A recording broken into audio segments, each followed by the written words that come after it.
I found out about the party through her laughter. It wasn't a normal laugh. It was low, breathy, the kind she used when she wanted to seem dangerous. I was coming up the stairs, balancing a mug of coffee, when I heard it through the slightly open door of her office. My name wasn't mentioned, but the words rules, boundaries, and fun couples only drifted through the crack, each one like a cold blade sliding against my ribs. First I thought it was a joke. Podcast maybe. But when she whispered, "No, he's cool with it, he just doesn't know yet," I froze. My fingers tightened around the mug until it trembled. She was talking about me. Her voice softened into a hum, that kind of careful tone she used when she was trying to make something sound harmless. No cameras, right? Just exploring. Exploring. The word snapped something inside me. When she ended the call, I stepped back quietly and went into the kitchen, setting the mug down before my shaking hands could betray me. The coffee rippled like my heartbeat. My wife, Elena, was planning something she didn't want me to know about, and whatever it was, she'd already crossed a line in her mind. That night, she came downstairs wearing the soft gray hoodie I'd bought her for our first anniversary. Her hair was tied up, a messy bun, like she was trying to look effortlessly casual. But her eyes, those eyes that used to meet mine with unguarded warmth, were restless. "Work call?" I asked, feigning indifference. "Yeah," she said too quickly. "Just planning a client event." "A client event," I repeated, watching her stir her tea. "On a Saturday night." She hesitated, then smiled, forced and fragile. "It's a networking thing. You wouldn't be interested." The lie was small, but it landed like a stone in my stomach. Over the next few days, everything felt off. She became overly affectionate, touching me while scrolling on her phone, laughing too hard at my jokes, sending texts that read like apologies disguised as love. Once, while she showered, I picked up her phone. My reflection in the black screen looked ghostly. I didn't unlock it, I couldn't, but the preview of a message flashed at the top. "See you Saturday night, winky face. Can't wait." That wink gutted me. I told myself not to spiral. We'd been married 7 years. Couples hit rough patches. Maybe it was harmless. Maybe she just needed attention. Maybe I was overreacting. But then came Saturday. She dressed differently. Sleek black dress, no bra, perfume heavy enough to taste in the air. She told me she was meeting co-workers at a downtown lounge. I nodded, pretending not to notice her trembling hands as she fastened her earring. "Want me to drive you?" I asked quietly. She froze, then smiled. "No need. Sarah's picking me up." Sarah. Her supposed best friend. I hadn't seen Sarah in months.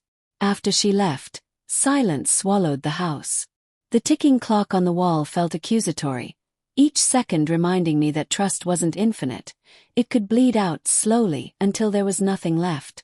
I sat on the couch, scrolling through old photos of us. Her sunburnt cheeks on our honeymoon, the first apartment we shared, the night we adopted our dog. Each picture felt like a lie now. By midnight, she hadn't texted. By 1, still nothing. I drove. The GPS on her car. Yes, I'd installed it a year ago after a break-in scare. Pinged a location outside the city, near the river. House. Large. Remote.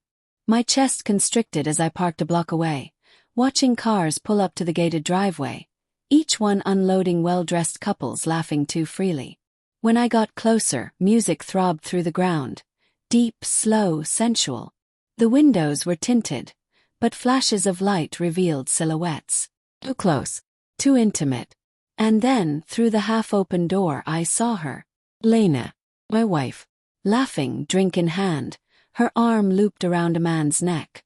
Her mouth brushed his ear as she whispered something that made him grin like a thief. It wasn't a misunderstanding. It wasn't innocent. It was betrayal unfolding right in front of me. Voluntary, deliberate, almost cruel in its joy. I couldn't move. The cold air bit into my skin, but inside me was a different kind of cold. One that burned. When she disappeared deeper into the house with him, I finally stepped back, gripping the gatepost until the metal cut into my palm. I wanted to storm in, to drag her out, to scream, but I couldn't. Because in that moment I realized the truth. She'd already left me long before tonight. This was just the first time she did it out loud. I drove home in silence, her perfume still clinging to my hoodie from our earlier hug. The scent made me sick. I sat in the dark living room until dawn, my mind looping through every conversation, every kiss, every "I love you," trying to find the moment when it all started to decay. At 6 a.m., the door creaked open. She came in barefoot, makeup smudged, hair messy. She froze when she saw me awake. "You're up," she whispered, her voice small. "Couldn't sleep," I said. "Neither could I." She forced a yawn, pretending she'd just been out late. "The event ran long." "Elena," I said quietly. "Don't." Her mask cracked.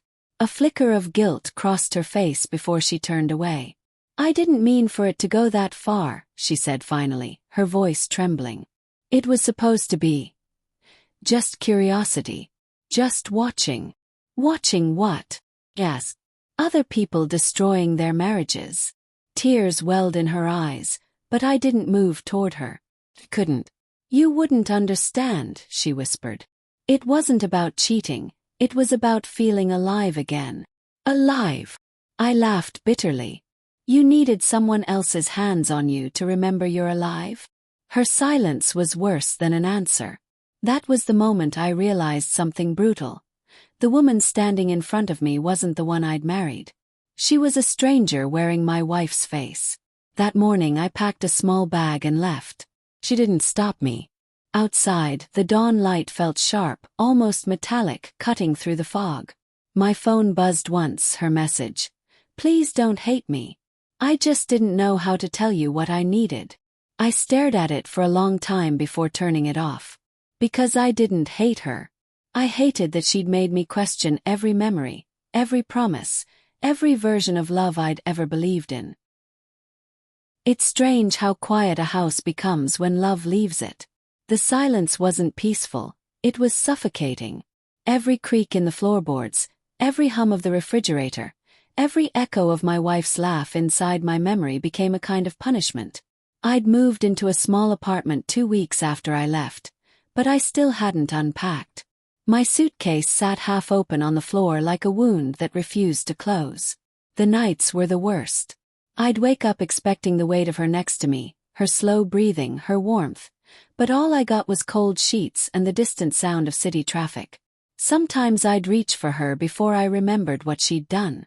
Other times I'd dream she was still mine, and waking up felt like losing her all over again. People talk about betrayal like it's a single event. They never tell you it's a process, a slow, unrelenting decay that doesn't stop just because you've walked away. A month passed before she reached out again. The message was short. "Can we talk? Please. I owe you the truth." I almost deleted it. But curiosity is a cruel thing. It always finds a way to claw through anger. We met at a small cafe near the river. It was the same place where we'd gone on our third date. Back then we'd sat under the patio lights, laughing about our dreams, our fears, our plans to travel the world together. Now those same lights felt harsh and unforgiving. She looked different, thinner, tired. But her eyes, those familiar haunted eyes, still had that trace of softness that made it hard to hate her completely. "Thank you for coming," she said, her voice small. "I didn't come for you," I said. "I came for closure." She nodded like she expected that. Her hands trembled as she stirred her coffee. "I need you to know it wasn't just about sex," she said finally. "I didn't even do what you think I did." Scoff. "I saw you." "You don't need to explain." She shook her head. "You saw part of it. But not why I was there." I leaned back, crossing my arms. "Then enlighten me." Her lip quivered before she spoke. "It started when I found out I couldn't have kids." The words hung there like smoke. "What?" I whispered. She nodded slowly, eyes glistening. "I'd been getting tested for months.